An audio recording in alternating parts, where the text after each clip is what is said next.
मेरे साथ दूसरा पत्रस की पुस्तक उसका 3 अध्याय 18 आयत।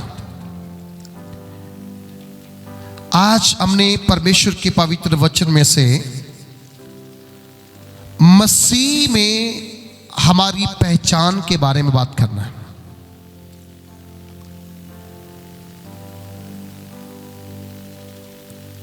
हम मसीह में हैं।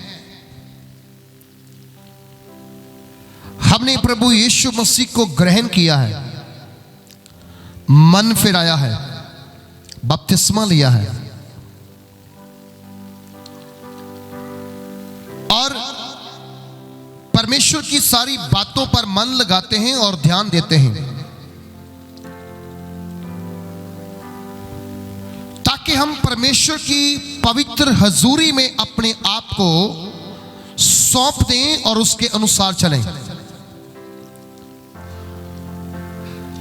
मसीह जीवन एक ऐसा जीवन है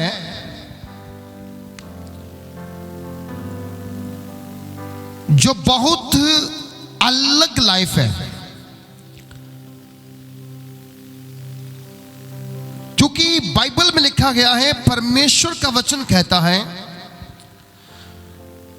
परमेश्वर ने तुम्हें संसार से क्या किया है? अलग किया है। इसका मतलब परमेश्वर ने अगर हमें अलग किया है तो उसके पीछे की जो बातें हैं वो हमें समझनी पड़ेंगी। हमें उसने अलग क्यों किया है?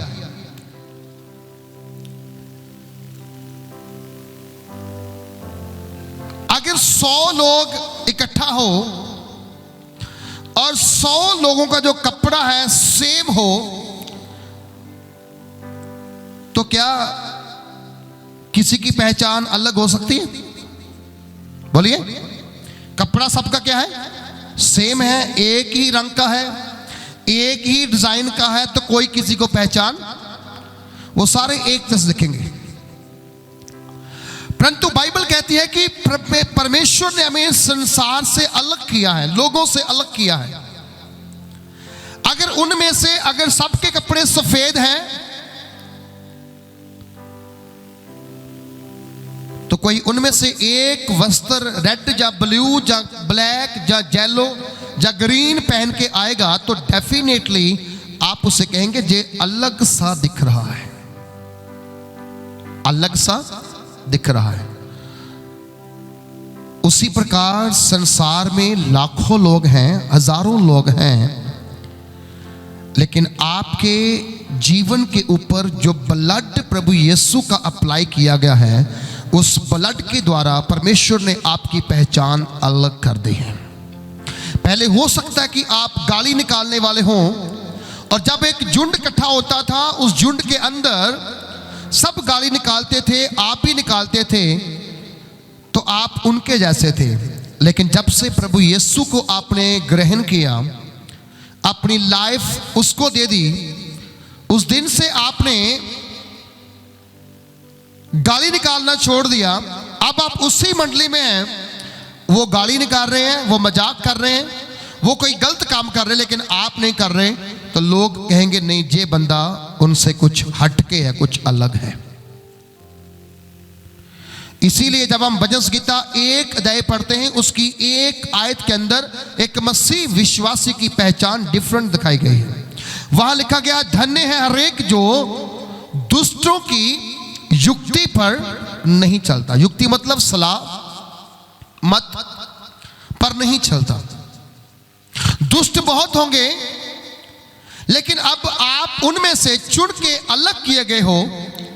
अब आपकी गिनती दुष्टों में नहीं है, आपकी गिनती मसीही विश्वासी में आती है।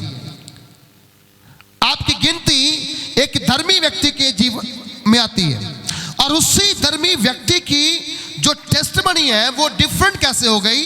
सब लोग दुष्टों की युक्ति पे चल रहे हैं, लेकिन वहीं पर परमेश्वर ने आपको उस युक्ति से बाहर निकाल दिया और आपको उसने एक स्वच्छ और संपूर्ण जीवन दे दिया। फिर कहता है कि धन्य है हर एक जो पापियों के मार्ग पे नहीं चलता है। आपने पाप करना छोड़ दिया, पापियों का रास्ता भी छोड़ दिया, इसलिए आपकी पहचान अलग है। और कहता है ना वो मजाक करने वालों की झुंडली में मंडली में बैठता है। मजाक में कई पाप इंसान कर लेता है।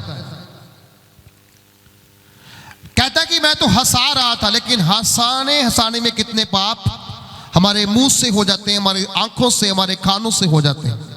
आंखों से देखने से, कानों में सुनने से और मुंह से बोलने से। अगर मान लीजिए कोई बद्दा मजाक आपने किया तो एकदम से वो आपके ब्रेन में आएगा और आपको उस मजाक की जो पिक्चर है वो आपके आंखों के सामने आनी शुरू हो जाएगी। लेकिन आज पतरस हमसे बात करके कह रहा है कि तुम्हारी पहचान मसीह में कुछ अलग कर दी गई है। तुम्हें परमेश्वर ने तुम्हारी मां के गर्भ में आने से पहले क्या कर लिया है? अलग कर लिया है, अलग रख दिया है कि आप इनके जैसे नहीं बनोगे जो आज तुम्हारे साथ हैं। मैं तुम्हें थोड़ा सा इनसे अलग कर दूंगा। एक मिनट जा खड़ा कर, मैं थोड़ा तुम्हें क्या करूंगा? अलग करूंगा। हालेलुया। और वचन कहता है, मैं आपके लिए पढ़ूंगा उस आयत को, हमारे प्रभु और उद्धारकर्ता यीशु मसीह के अनुग्रह और पहचान में बढ़ते जाओ। क्या कहता है पतरस? हमारे प्रभु और उद्धारकर्ता, जिसने हमें उद्धार दिया है, जिसने हमें मुक्ति दी है, हमें मोक्ष दिया है, हमारे पापों की क्षमा दी है। पतरस, दूसरा पतरस 3:18 में क्या कहा गया है? हमारे प्रभु और उद्धारकर्ता यीशु मसीह के अनुग्रह और पहचान में बढ़ते जाओ। अभी आपके ऊपर एक अनुग्रह हुआ है, ऐसा अनुग्रह जो आपको अलग दिखाता है। आपको मालूम, जब प्रभु यीशु मसीह धरती पर आए, मरियम भी बाकी औरतों की तरह दिखती थी, वैसा पहनती थी, वैसा खाती थी, वैसा रहती थी। लेकिन जिस दिन माता मरियम के ऊपर स्वर्गदूत ने आकर ये वचन बोला कि तुझ पर परमेश्वर का अनुग्रह हुआ है, लिखा 700 साल पहले मरियम वैसी थी, लेकिन जिस दिन अनुग्रह की बात हुई, कृपा की बात हुई कि तुझ पर प्रभु की कृपा हुई है, क्या हुआ? उसी दिन से मरियम का दिखना दुनिया में डिफरेंट हो गया, अलग हो गया। उसकी पहचान अलग हो गई, क्योंकि जैसे ही वो प्रोफेसाई हुई, उसकी लाइफ में पूरी हुई। प्रोफेसाई पूरी होने के बाद वचन कहता है, उन्हीं दिनों में मरियम जब अपने घर से बाहर निकलती थी तो कुछ लोग उसे गलत नजरिए से देखते थे, कुछ लोग उसको देखकर कहते थे तू धन्य है और धन्य तेरे पेट का फल होगा। हालेलुया। परमेश्वर आपको ब्लेस्ड करता है, आपको धन्य बनाता है, तब वो आपको आशीष देता है, जब वो आपको चंगा करता है, तब वो आपको पाप से बाहर निकालता है, आपकी बुराई से बाहर निकालता है, व्यभिचार करने वाली स्पिरिट से बाहर निकालता है, अंधकार के जो कार्य आपकी लाइफ में थे वो सारे कामों को आपके जीवन से आउट करता है। तब परमेश्वर जो है आपको दुनिया में थोड़ा अलग दिखा देता है। हम दिखने में दुनिया में एक जैसे हैं, हमारे वस्त्र एक जैसे हैं, हमारा हेयर स्टाइल एक जैसा हो सकता है, हमारा चेहरा रंग गोरा काला हो सकता है, लेकिन मसीह का जो अनुग्रह आपके ऊपर है, उस अनुग्रह के कारण आप दुनिया से अलग दिखते हैं। हालेलुया। आप दुनिया से अलग दिखते हैं। अनुग्रह में बड़ी पावर है। अगर अनुग्रह ना होता ना तो कोई इंसान पाप से लाइफ में ना आते तो क्या आज आप जहां बैठते? आज आपके पास भी घूमने के लिए टाइम हो सकता था, कोई सिनेमा हॉल में जाके आप फिल्म देख सकते थे, किसी शादी में जाकर के आप मनोरंजन कर सकते थे, जहां अपने घर में बैठ के 2-4 गप्पे मार सकते थे। लेकिन आप क्यों जहां पर आए हैं? आपको कोई धक्के से जहां पर नहीं भेजा है, किसी ने आपको डंडे से जहां नहीं भेजा है, आपको लेकर आया है हमारे प्रभु और उद्धारकर्ता का वो बड़ा अनुग्रह जो आपके ऊपर और आपके परिवार के ऊपर हुआ है। हालेलुया। वो कहता है अनुग्रह और पहचान में, मसीह की पहचान में क्या करना, में बढ़ना है। आपको अपने अंदर मसीह दूसरों को दिखाना है, साबित करना है कि मैं एक सच्चा विश्वासी हूं, साबित करना है कि मैं एक सच्चा मसीही हूं। आप कैसे साबित कर पाएंगे? वचन कहता है कि अगर आपको सच्चा मसीही साबित करना है तो सबसे पहले आपको ये बात का ध्यान देना होगा कि आपका चाल चलन बहुत मायना रखता है, आपकी जबान बहुत मायना रखती है। हो सकता है आप पहले गाली निकालने वाले थे, हो सकता है कि आप पहले लड़कियों के पीछे, लड़कों के पीछे भागने वाले थे, जहां अपनी औरत को छोड़ करके दूसरी औरत के पीछे जाने वाले थे। लेकिन जिस दिन से यीशु आपकी लाइफ में आ गया ना, उस दिन से फिर आपको अपने चाल चलन, जबान पर क्या है, पूरा ध्यान करना होगा। ओके, वचन कहता है धन्य है वह जिसने अपने चाल चलन पर क्या किया है, ध्यान दिया है, चौकसी की है। परमेश्वर का डर जब आपके जीवन में आता है तब आपको कोई भी गलत काम करने से कोई आता है और रोकता है, नहीं नहीं नहीं, ये गलत है तेरे लिए। हाँ, तो ये भाषा मत बोलना, ये गाली मत निकालना, तू क्या करेगा, गलत करेगा। लेकिन अगर हम सारी चीज़ों को सुनते हुए, मानते हुए भी वैसा करेंगे जैसा हम पहले करते आ रहे थे, तो मैं आपसे कह रहा हूं कि कुछ ना कुछ आज भी शैतान ने आपकी लाइफ में कुछ किया होगा। आपको मालूम, जब प्रभु यीशु मसीह का जन्म हुआ,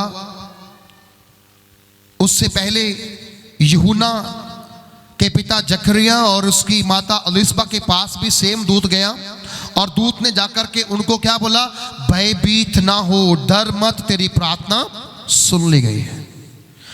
छोटी सी बात नहीं बोला, डर मत, तेरी प्रार्थना। आज कई बार हमारी प्रार्थनाओं के उत्तर हमें एकदम मिल जाते हैं, कई बार इंतजार करना पड़ता है। अगर आपको किसी भी प्रार्थना में जल्दी उत्तर ना मिले तो आप ये बात समझना कि परमेश्वर आपसे रूठा हुआ नहीं है, लेकिन जो आप मांग रहे हैं ना, परमेश्वर थोड़ा उससे आपको ज्यादा देना चाहता है।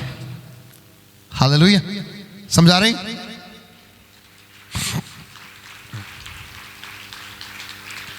जो आप परमेश्वर से मांग रहे हैं ना, खुदावन थोड़ा उससे क्या है, आपको बढ़ा के देना चाहता है। क्योंकि उसका एक वचन मुझे बहुत पसंद है। वो कहता है कि तुम जिस नाप से दोगे मैं तुम्हें उस नाप से वापस नहीं बढ़ूं। कैसे करूंगा? आपने मुझे मान लीजिए जैसा दिया मैं वैसा नहीं दूंगा, मैं थोड़ा सा आपको दबा के फिर आपकी मटकी को हिलाकर फिर उसके ऊपर से ओवरफ्लो करके, यानी कि आपके बर्तन से बाहर गिरता हुआ, डुलता हुआ मैं आपकी झोली में डालूंगा। मैं इसलिए कह रहा हूं, अगर कोई प्रार्थना की कमी है, प्रार्थना नहीं सुनी गई, तो डरने की जरूरत नहीं है। हालेलुया, डरने की जरूरत। मैं कई बार अब्राहम से सीखता हूं। मैं कल वचन पढ़ रहा था, अब्राहम से सीख रहा था। अब्राहम 75 साल की उम्र में घर से बाहर निकला, 99 साल तक बे औलाद था, कोई बच्चा नहीं था, पर उसने आशा नहीं छोड़ी। बोलो, उसने आशा। ओके, उसे मालूम था जिस परमेश्वर ने मुझे घर से बाहर निकाला है, जिस परमेश्वर ने मुझे अपने बाप के घर से, अपने भाइयों में से चुनकर, अपने समाज में से चुन करके मेरे जो रिश्तेदार थे उनको छुड़ाया है और मुझे वहां से बाहर निकाला है, इसका मतलब है उसके प्रति, उसके पास मेरे लिए, मेरे फ्यूचर के लिए, मेरे घराने के लिए कोई बड़ी योजना रखी हुई है। कोई बड़ी योजना। मैं आज आपसे बोलूं, आप परमेश्वर की प्लानिंग में आते हैं। परमेश्वर ने आपको अपनी प्लानिंग में रखा हुआ है, और वो अपनी प्लानिंग जब तक पूरी ना कर ले, आपको बूढ़ा नहीं होने देगा, आपको मरने नहीं देगा, आपको जहां से बाहर निकलने नहीं देगा। जब उसकी प्लानिंग आपके जिंदगी में पूरी हो जाएगी, मैं आपसे कह रहा हूं, आप उस दिन देखना अपनी टेस्टमनी अपनी लाइफ में पूरी होती हुई। अब्राहम ने क्या कहा? अब्राहम को ये मालूम था, परमेश्वर ने क्या बोला मुझसे, मैं तुम्हें बड़ी कौम बनाऊंगा, जाति बनाऊंगा, मैं तुम्हें एक नेशन बनाऊंगा, बहुत सारी जातियां तेरे नाम से बरकत पाएंगी। क्यों पाएंगी? क्योंकि मैं कुछ बड़ा करने जा रहा हूं। कलीसिया, आप परमेश्वर के पीछे अगर हैं तो समझ लीजिए खुदावंद आपके लिए कुछ बड़ा करने वाला है। अगर आपके हस्बैंड आज दारू पीते हैं, आपको तंग परेशान करते हैं, डरिए मत, कुछ बड़ा होने वाला है। हालेलुया। अगर आपको आज कारोबार नहीं है, अच्छा घर नहीं है, अच्छे हालेलुया आपके बच्चों के काम नहीं बन पा रहे, डरने की जरूरत नहीं है। परमेश्वर आपके परिवार के लिए एक प्लान करके रखा है। जिस दिन प्लानिंग पूरी होने का टाइम आ जाएगा, मैं आपसे कह रहा हूं, आप गवाही के साथ वापस खड़े हो जाएंगे। हालेलुया। वचन कहता है कि उसकी अनुग्रह और उसकी पहचान में क्या करो, बढ़ते जाओ। हर दिन यही दुआ करो, प्रभु मेरा अनुग्रह बढ़े। क्या बढ़े? बोलो, मेरा अनुग्रह बढ़े, मेरी कृपा प्रभु बढ़ती। हम क्या दुआ करते हैं? प्रभु जी मेरे आटा बढ़ता जाए, मेरे चावल बढ़ते जाएं, मेरी दुकान का काम बढ़ता जाए, मेरे पास पैसा बढ़ता जाए, मेरी तनख्वाह बढ़ जाए, जे हो जाए। हम हमेशा वो चीजें मांग रहे हैं जो खाकर कभी किसी का पेट भरा नहीं। वचन क्या कहता है? तुम उस रोटी के लिए मेहनत मत करो जो तुम्हारा पेट, रोटी तुम एक बार खाते हो दिन में, जो 3 बार खाते हो। चाय कितनी बार पीते हो? ज्यादा पी लेते हो, 3 बार भी, 4 बार भी पी लेते हैं, फिर भी पेट खाली का खाली होता है। लेकिन अगर आज से आप अपने घराने के ऊपर इस बात को बोलेंगे, मैं प्रभु के अनुग्रह में बढ़ने जा रहा हूं, जैसे अनुग्रह बढ़ेगा वैसे आपकी पहचान बढ़नी शुरू हो जाएगी। वैसे लोग कहेंगे जे बंदा बहुत बरकत पाया है, जे बहन जब चर्च में गई है इसका घर बदल गया, इसके बच्चे बदल गए, इस घर में आना जाना क्या हो गया है, अच्छा हो गया है। पहले जे मरू मरू करते थे, अब मरू मरू नहीं करते। पहले जे लोग बीमारियों के पीछे जाते थे, डॉक्टरों के पास थे, अब जाते नहीं, क्योंकि उसका अनुग्रह आपकी लाइफ में बढ़ना शुरू हो गया है। हालेलुया। और जिस दिन आपकी लाइफ में प्रभु का अनुग्रह बढ़ना शुरू हो गया, मैं आज आपसे कहता हूं, आप मसीह की पहचान में दूसरों से ज्यादा निखर के दिखेंगे। हालेलुया। क्या करेंगे? निखर के। फिर आपको फेस वॉश लगाने की जरूरत नहीं है, क्रीम लगाने की जरूरत नहीं है, स्क्रब करने की जरूरत नहीं है।